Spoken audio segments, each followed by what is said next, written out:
Em dezembro de 1944, 44 nações se reuniram em Bretton Woods, nos Estados Unidos, para elaborar um plano para a ordem econômica pós-guerra. O objetivo era evitar a repetição de políticas destrutivas que pudessem desencadear outros conflitos. Assim, eles criaram o Fundo Monetário Internacional para promover a cooperação monetária internacional. Em dezembro de 1945, foi assinada a ata de criação desse organismo. E hoje, o Fundo Monetário Internacional, o FMI, é uma organização de 189 países que trabalha para promover a cooperação monetária global, garantir a estabilidade financeira, facilitar o comércio internacional, promover alto emprego e crescimento econômico sustentável e reduzir a pobreza de todo o mundo. O FMI tem sede em Washington, nos Estados Unidos, e ele controla e monitora o sistema financeiro através de regulação de taxa cambial e balança de pagamentos dos países membros, prestando assistência técnica e financeira nos casos em que há necessidade. O FMI tem por finalidades promover a cooperação monetária internacional, fornecendo mecanismos de consulta e colaboração nas resoluções dos problemas financeiros, favorecer a expansão equilibrada do comércio, proporcionando níveis elevados de emprego e trazendo desenvolvimento dos recursos produtivos, oferecer ajuda financeira aos países membros em dificuldades econômicas, emprestando recursos com prazos limitados, contribuir para a instituição de um sistema multilateral de pagamentos e promover a estabilidade dos câmbios. E os princípios fundamentais que regem o fundo, né, são a unidade da taxa de câmbio, onde os estados deverão valer de uma única taxa de câmbio para a sua moeda, ficando proibida toda e qualquer prática monetária discriminatória. Outro princípio é a fixidez da taxa de câmbio, que impede a modificação da paridade das moedas dos Estados-membros, excluindo os Estados Unidos e o dólar, né, o dólar americano. A outra finalidade é a obrigação, outro princípio, né, na verdade, é a obrigação de transferibilidade de pagamentos correntes, onde o país membro tem a obrigação de não impor restrições sobre pagamentos e transferências para que sua moeda seja conversível. E a última finalidade, o último princípio é a proibição de desvalorizações competitivas, que impede as alterações desleais da taxa de câmbio destinada a melhorar a posição concorrencial das exportações entre os mercados estrangeiros. Assim, a missão fundamental do FMI é garantir a estabilidade do sistema monetário internacional. E essa missão ela é realizada de três maneiras. Uma é o monitoramento do sistema monetário internacional, onde o FMI ele monitora o sistema monetário internacional e as políticas econômicas e financeiras dos seus 189 países membros. O 2 os empréstimos aos países membros, onde é uma responsabilidade central do fundo dar empréstimos aos países membros que enfrentam problemas ou que podem vir a enfrentar problemas. Então, são problemas atuais ou potenciais.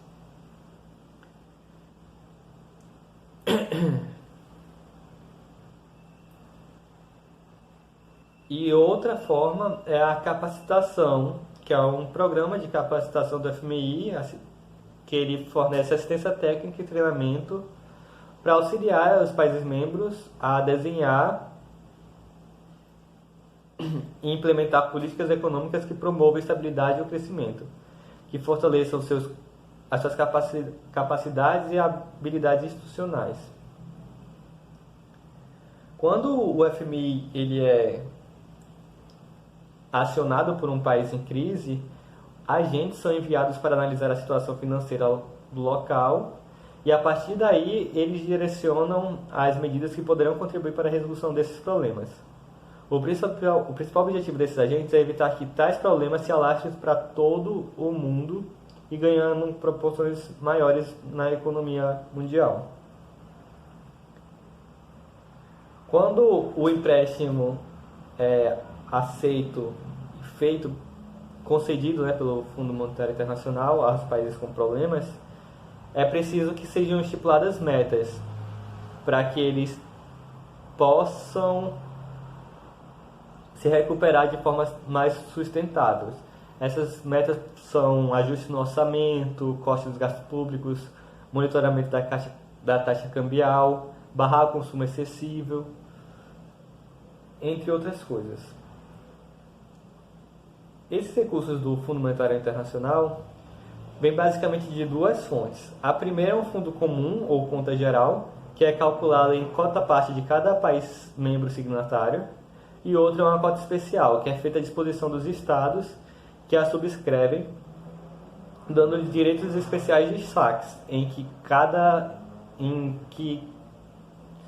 país membro, quando for necessário, ele pode fazer esse saque. Essas cotas de assinaturas dos países membros é definida para cada um deles. E ela é determinada a partir dos seus indicadores econômicos, entre eles o PIB. Assim, quanto maior a contribuição com o FMI, maior o peso do seu voto nas decisões. Então, os países desenvolvidos, que são os maiores cotistas, eles praticamente gerenciam todo o organismo do Fundo Monetário Internacional. Essas cotas são revistas a cada 5 anos e o fundo ele pode propor um aumento ou redução de cotas para determinado país, mas é necessária a aprovação de 85% dos votos para qualquer modificação.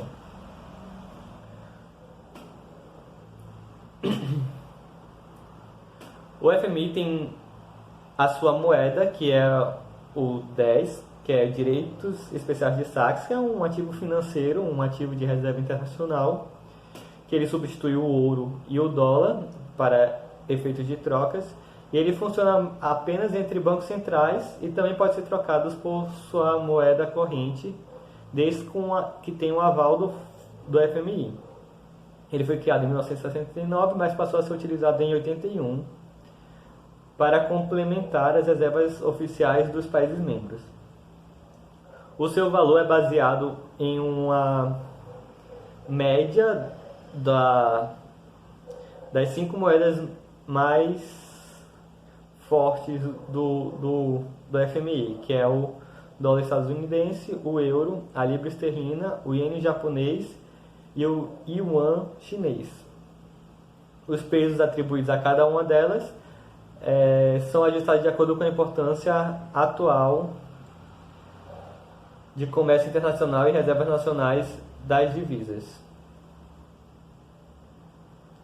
Atualmente, o FMI ele tem cerca de 204 bilhões desse DES, que corresponde a 283 bilhões de dólares americanos ou estadunidenses. Além disso, o FMI ele é ainda um dos maiores detentores oficiais de ouro no mundo, que é um ativo importante para os países, né, para vários países. A prestação de contas do FMI, ele possui políticas públicas, assim, políticas fortes, na verdade, para garantir que essa informação seja precisa e fornecida em tempo real para todos os países membros, principalmente no mundo. A gestão,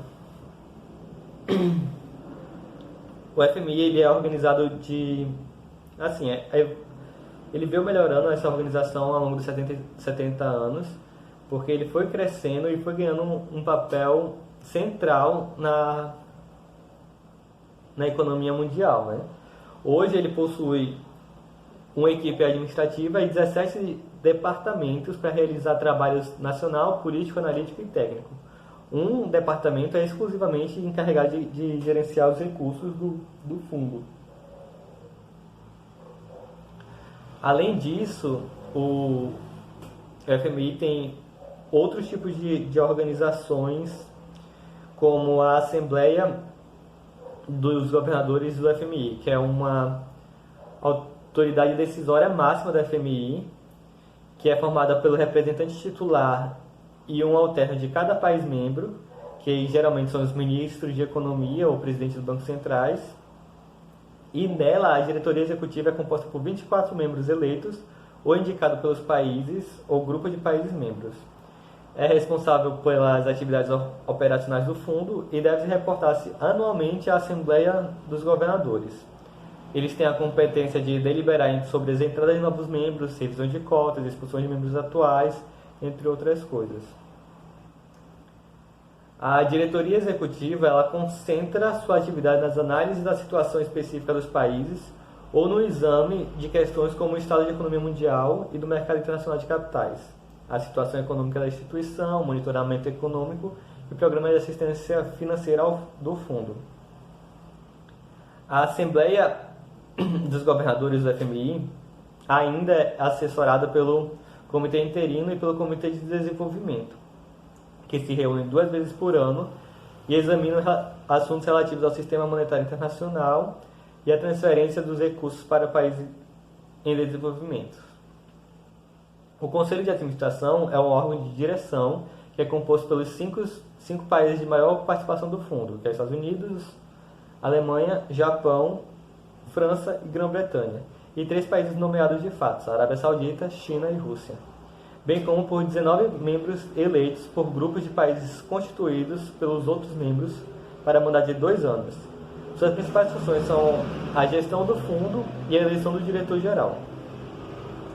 Além disso, existe um órgão político chamado Comitê Interino, que ele visa estipular e aplicar as medidas destinadas a auxiliar os países em desenvolvimento, sendo formado pelos 5 países de maior participação do fundo, Estados Unidos, Alemanha, França, Grã-Bretanha e Japão, a Arábia Saudita, acrescido de 18 administradores eleitos pelo Conselho.